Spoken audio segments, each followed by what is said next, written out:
рабочим визитом посетил депутат Госсовета Республики Коми Александр Попов.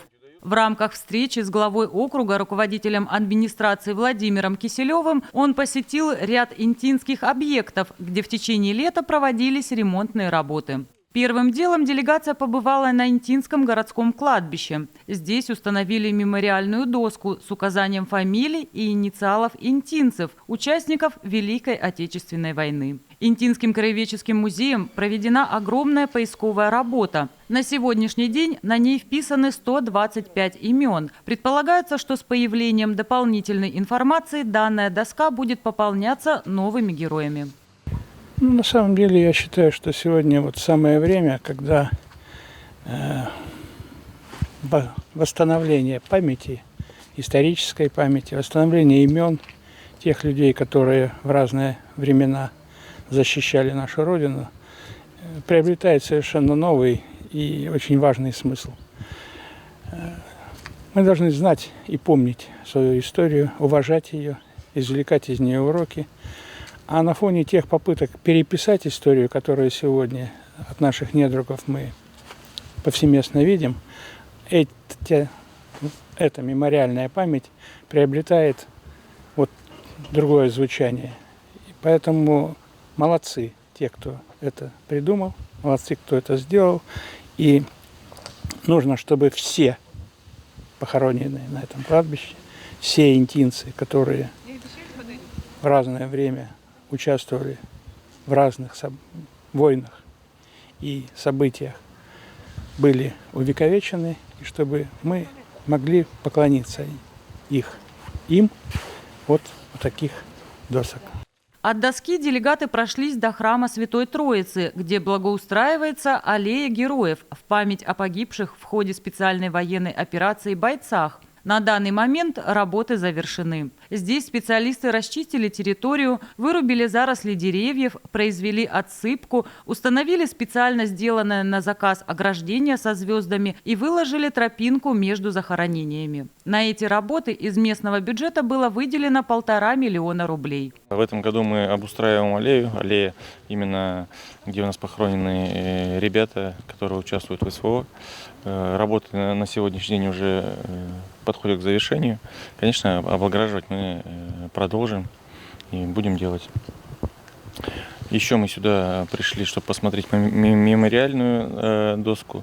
Это доска, посвященная тем, кто участвовал в Великой Отечественной войне и захоронен на этом кладбище. Помимо прочего, Александр Попов, как и в предыдущие годы, провел осмотр всех интинских образовательных учреждений на предмет готовности к новому учебному году. В сопровождении представителей ГУНО, главы округа и его зама и руководителей на местах чиновник проверил готовность каждого отдельного образовательного объекта. Съемочная группа побывала в здании лицея номер 1 и 10 школы. В лицее оборудовали кабинеты точки роста по 4 школьным предметам – химии, физики, биологии и робототехники. Теперь каждая из них имеет свою цифровую лабораторию. Точка роста робототехники пополнилась множеством образовательных наборов, конструкторов, новыми ноутбуками и принтерами. Это стало возможным благодаря национальному проекту образования. Масштабные ремонтные работы проведены в спортзале 10 школы в рамках федерального проекта «Успех каждого ребенка» национального проекта образования. На капитальный ремонт спортивного зала было выделено более 2 миллионов рублей. Подрядная организация, выполняющая работы, произвела грандиозный ремонт в женской и мужской раздевалках. Везде уложен новый кафель, сантехника обновлена, оборудованы современные душевые. Также отремонтированы тренерская, приведена в порядок система отопления, в зале проведен полный косметический ремонт. Следующий объект, который осмотрел Александр Попов в составе комиссии – футбольное поле на территории средней общеобразовательной школы номер 5. Здесь в рамках наказов избирателей, благодаря поддержке республиканского чиновника, обустроили спортивную площадку. Как наказ, он появился не от 5-й школы. Я проводил парламентский урок в прошлом году, год назад, в 10-й школе, даже в лицее, в 1-м лицее. И там мне мальчики подошли и говорят, негде заниматься спортом, не хватает в Инте мест. А буквально там через несколько дней или на следующий день Мы с мэром были здесь, проводили акцию по уборке территории парка культуры на острове. И здесь родилась идея, что именно здесь, около родной школы моей, которую я закончил, страшно сказать, 49 лет назад, вот, восстановить футбольное поле. Были изысканы средства для этого, и в течение этого лета основная часть работы сделана. Есть освещение, есть приведенная в порядок площадка, новые ворота.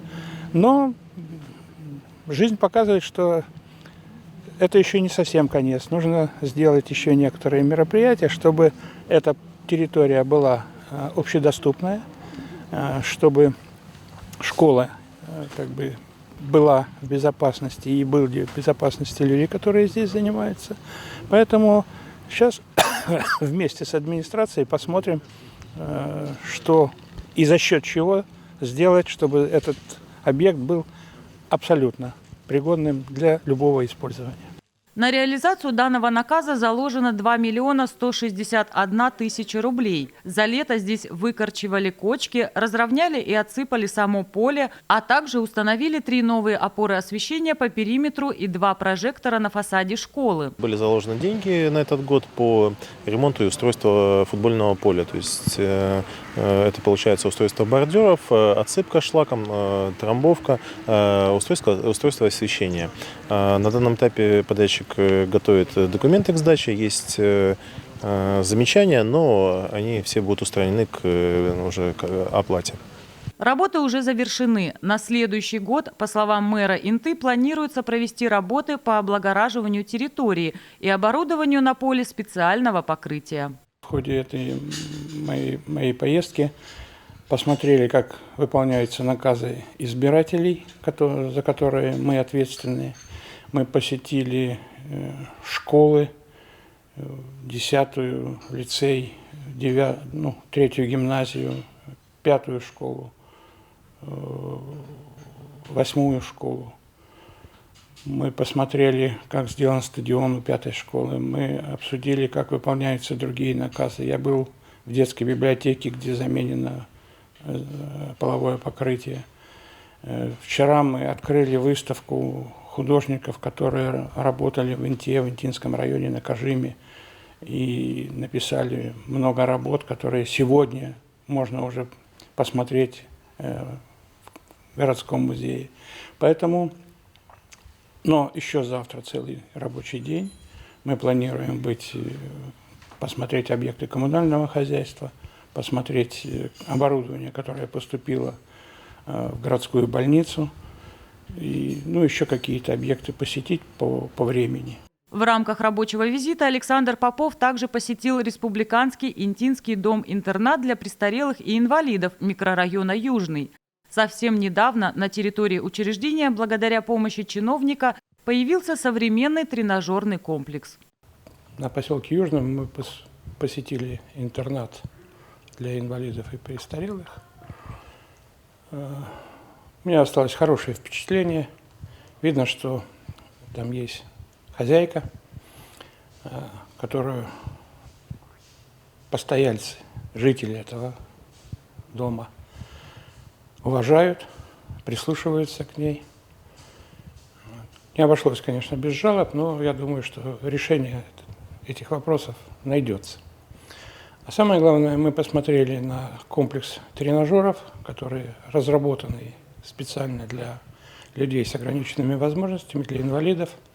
И они даже с удовольствием показали, как они занимаются на них. Необходимость приобретения уличных тренажеров для привлечения людей старшего поколения и людей с ограниченными возможностями здоровья к занятиям физической культурой и ведению здорового образа жизни существовала давно. Руководство учреждения с просьбой посодействовать в оказании помощи обратилось к Александру Николаевичу. У нас была попытка решить этот вопрос через наказы депутатские, но средств не хватило. Я обратился в Министерство труда и социальной защиты. Заявка от интерната там была. И поэтому министр оперативно рассмотрела и в скорости прислала мне фотографии, что тренажеры уже монтируются. Там сделали даже немножко больше, чем планировали, сделали площадку, и сейчас уже заказано, сделают навес, чтобы это климатические условия не мешали заниматься людям, которые с удовольствием это делают, которым это нужно для того, чтобы, когда у человека ограниченная подвижность, чтобы у него работали все группы мышц, чтобы он не чувствовал себя выкинутым из этой жизни. Поэтому, несмотря на то, что это специальное учреждение, и там не очень много радостных эмоций, но все равно вот от того, что жизнь этих людей стала немножко комфортней, от этого есть чувство удовлетворения. В конце 2022 года на эти цели были выделены средства республиканского бюджета в размере 500 тысяч рублей. А в феврале 2023 года заключен договор с местным подрядчиком на приобретение и установку уличных тренажеров. В начале июня получатели социальных услуг уже занимались спортом на территории учреждения. В рамках трехдневного визита депутат Госсовета Республики Коми успел посетить не только учреждения культуры и социальной сферы, образовательные организации города проверить на предмет готовности к новому учебному году, но и охватить вниманием объекты благоустройства и жилищно-коммунальной сферы. С мэром проехали по объектам коммунального назначения. Это по улице Мира посмотрели, как меняются магистральные трубопроводы, посмотрели котельную на Юстидоре. Там в этом году установлено 2 новых котла, и мы понимаем, что это позволит нам без проблем пройти отопительный сезон на отдаленном микрорайоне, на Юстидоре. Мы были сегодня на объекте, который называется «Освещение и проход по от 18-го магазина вдоль 8-й школы, туда к домам по Воркутинской». Это тоже важный объект, он давно требовал ремонта. Мы посмотрели на Куратова 24, пробный, испытательный такой кусок печатного бетона. То есть почему 3 дня? Потому что надо было охватить все, а быстрее бы не получилось. Поэтому, несмотря на то, что здесь еще и праздник случился в рамках этой поездки, но и в праздничный день мы работали вместе с коллегами из городской администрации, с коллегами из коммунальных и социальных служб. И такое взаимодействие, когда мы понимаем, что вот это мы уже сделали, а вот это мы сразу намечаем и следующие шаги. И я думаю, что работа в течение этих 3 дней, она даст свой результат. В Интинской центральной городской больнице чиновников встретили радушно, провели по отделениям и продемонстрировали новое оборудование, полученное в рамках государственной программы Российской Федерации «Социально-экономическое развитие арктической зоны». Напомним, что буквально месяц-полтора назад в строй были введены 2 новых операционных стола. Один для проведения травматологических операций, второй для акушерско-гинекологических пациентов. На базе отделения функциональной диагностики появился современный переносной ультразвуковой цифровой сканер. Также в стенах Интинской ЦГБ появился стоматологический кабинет для лечения зубов детям-инвалидам под наркозом. Правительством региона из резервного фонда Республики Коми на эти цели было выделено почти 4,5 миллиона рублей. Сегодня кабинет оснащен наркозно-дыхательным аппаратом, монитором пациента, мобильной стоматологической установкой, больничной кроватью и многим другим.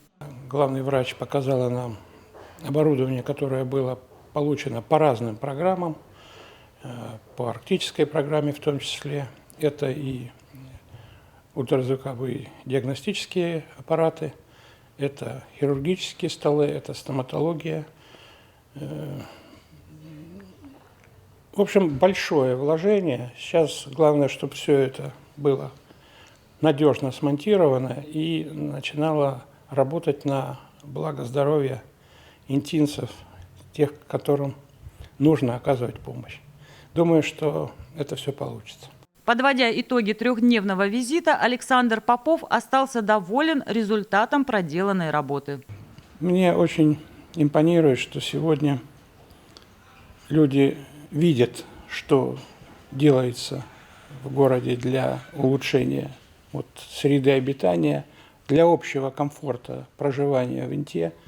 И наши гости вчера тоже отметили, что при всех внешних факторах, при всех проблемах, с которыми сталкивается город, который потерял градообразующее предприятие, Инта живет, Инта оптимистична, Инта чистая.